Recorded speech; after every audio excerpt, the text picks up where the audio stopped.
Good morning everyone, welcome back to my channel Puja লাইফস্টাইলে। আমি পূজা নিয়ে চলে আসলাম আবারও একটা নতুন ভিডিও। আজকে হচ্ছে সোমবার, সকালবেলা ঘুম দিয়ে উঠে ভাত হয়ে গেছে, ভাতটা উবুড় করে দিয়েছি আর এখন লাল শাক রান্না করব সেই প্রস্তুতি কিন্তু নিচ্ছি।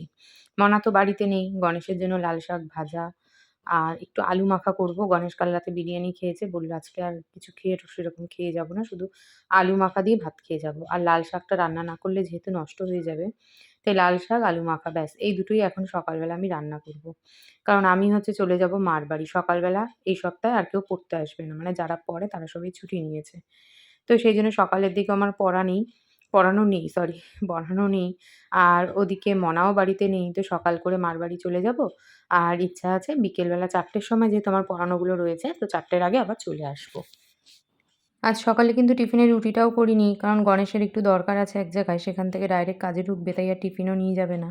সেজন্য রুটি তরকারি করার চাপটাও কিন্তু আজকে নেই। মানে ঠাকুর এক্কেবারে একসাথে সহায় হয়েছে বলতে পারো।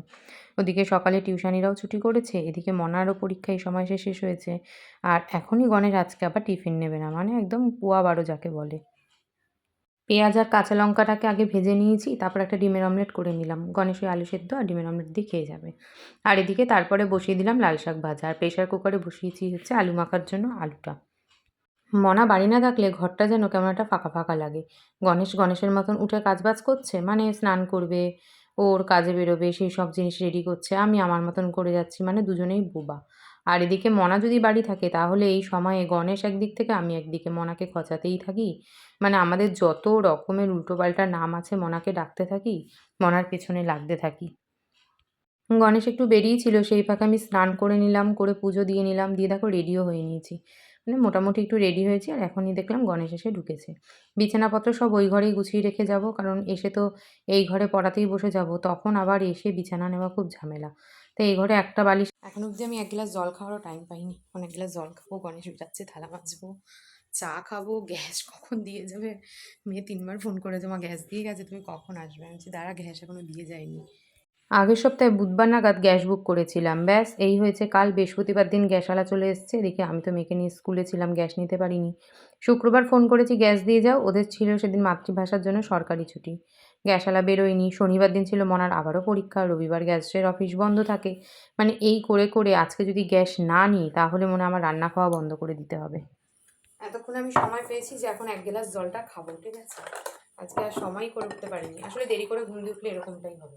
আজকে যেহেতু একটু লেট হয়ে গেছে, ইচ্ছা করে লেট করে উঠেছি, কিন্তু ইচ্ছাকৃত লেটটা এখন আমাকে ভোগাচ্ছে। আগের মাসে তো তোমরা দেখতে পেয়েছো আমি গ্যাস নিয়ে কী পরিমাণে ভুগেছি, সেই জন্য আর এ মাসে আগে থেকেই গ্যাস তুলে নিচ্ছি। আর এদিকে বানালাম লেবু চা, আর মুখে কিছু একটা বকবক করছিলাম, কিন্তু সেই ভয়েসটাই হয়নি। ফাইনালি গ্যাস দিয়ে গেছে। এই যে বাবা, শান্তি পেলাম। এখন চা খাচ্ছি, চলো চা খেয়ে এবার বেরোই। গ্যাসের ভাইটা বলল যে বৌদি গ্যাস আবার বুক করে দাও। যে গ্যাসটা আমরা বুক করেছিলাম না, সেই গ্যাসটা ক্যান্সেল হয়ে গেছে। ২-৩ দিন হয়ে গেলে নাকি গ্যাস আর থাকে না, বুঝলে, ক্যান্সেল হয়ে যায় যদি না নেওয়া হয়। এটা আমি জানতাম না, এখন আবার গ্যাসটা বুক করতে হবে।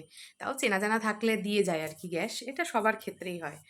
এখন যেহেতু অনেকটা সকাল, আর এই সকাল সকালই কিন্তু গোলবাগানে বাজার বসে একদম রাস্তার উপর সবজি। টাটকা সবজি দেখে আজকে যেন আর লোভ সামলাতে পারলাম না। বহু বছর পর আজকে একটু সবজি কিনলাম। মার বাড়িই নিয়ে গেলাম। আর এদিকে দেখো মার বাড়ি এসে টিফিন খেয়ে এখন বসেছি কামরাঙা মাখা খেতে। আর তার সাথে কুল রয়েছে, শসা রয়েছে। কুল আমি অত ভালো খাই না। কিন্তু কামরাঙা মাখাটা খেতে আমার এত ভালো লাগলো যে কি আর বলব। বাজে ওই ৪টে মতন, আমি জাস্ট মারবাড়ি দিয়ে এসে বাড়ি ঢুকলাম। মানে আমি ঘুম পাচ্ছে। ওই বাড়িতে গেলে কোনো ঘুমই হয় না। শুধু গল্প আর গল্প। এত গল্প থাকে আমাদের, মানে চোখ ভর্তি ঘুম। বোন যেই লাঞ্চ করতে এসছে ব্যাস আবার গল্প শুরু। আবার চোখ ভর্তি ঘুম। মানে ঘুমিয়ে পড়ছি, ওদিকে গল্প শুনে আবার জেগে উঠছি, বুঝেছো? এরকম ব্যাপার। এসে দেখো আগে মাদুর টাদুর পেতে নিয়েছি, এখন ড্রেসটা চেঞ্জ করবো, করে বাইরে প্রচুর জামা কাপড় সেগুলো তুলবো। এই করতে করতে একা একা সব পড়তে ঢুকে যাবে। আমি ১ কাপ রচা নেবো, নিয়ে বসে যাবো পড়াতে। জামাকাপড়গুলো তুলতে এসেছি আর জানো তো চা নিয়ে আর টিউশনিতে বসিনি। পেটটা পুরো ভার হয়ে রয়েছে। কী বলে বাপের বাড়ির খাওয়া। মানে এমন খাবার খেয়েছি যে আমার পেট এখনও ফুলে ঢাক। তাই ভাবলাম চাটা পরেই খাবো। এখন ওই ৪:১০ মতন বাজে, তো এখনও কেউ পড়তে টরতে আসেনি। সেই জন্য ভাবলাম জামাকাপড়টা যখন তুলে এনেছি একদম ভাঁজ করে গুছিয়ে ফেলি। এরপর তো এই জামাকাপড় ভাঁজ করা, রাতের রান্না রেডি করা, মানে অনেক কাজের প্রেশার এসে পড়বে। তার মধ্যে আবার ভিডিও এডিটও থাকবে। বাজে হলো রাত্রি প্রায় ৮:৩০। টিউশনি আজকে জাস্ট কমপ্লিট হলো। এখন কি করব? দেখেছো মেয়ে বাড়ি না থাকলে কি হয়, সন্ধে পুজোই দেওয়া হয়নি। এখন সন্ধে পুজো দেবো। ভালো লাগছে না, চলো সন্ধে পুজো দিয়ে নিই। উঠে খাটটা পরিষ্কার করে সন্ধে পুজো দিয়ে নিই। মাথা আমার ঘোরাচ্ছে, এত কাজ করেছি, এখন আমি চা নিয়ে বসেছি। আজকে তো চাই মানে করিও নি আর খাইও নি, এখন বসেছি একটু চা নিয়ে। বাবা এখন একটু নিশ্চিন্তে চা খাই। এই যে চা খেয়ে তারপরে কালকে সবজি কাটতে হবে, আবার সবজি কাটা এখনো বাকি। মা তো ডিনারের জন্য আজকে সমস্ত কিছুই পাঠিয়ে দিয়েছিল, আর আমার ভাত, লাল শাক ভাজা সব ছিল। মা পাঠিয়েছে আমাদের মোস্ট ইম্পর্টেন্ট মানে গণেশের ভীষণ ফেভারিট খাওয়া, সেটা হলো শুটকি মাছ। আর তার সাথে ডিম। তোমরা কারা কারা শুটকি মাছ খাও কমেন্ট বক্সে অবশ্যই জানিও। ডিমটা গরম করে নিলাম আর শুটকি মাছ এই দিয়ে কিন্তু আজকে ডিনারটা ভালোই জমে গেল। আর তার মধ্যে দেখো এখানে দেখো আমি দুটো প্রোডাক্ট কিনেছি গুড ভাইবসের, একটা হচ্ছে ফেস ওয়াশ আর আরেকটা রয়েছে হচ্ছে নাইট ক্রিম। তো এই দুটো ইউজ করব ফার্স্ট টাইম, একদম জানি না কীরকম হবে। বোন ইউজ করেছে, বললো বেশ ভালো। আগে তো আমি ল্যাকমি ইউজ করতাম আগাগোড়াই, তোমরা জানো।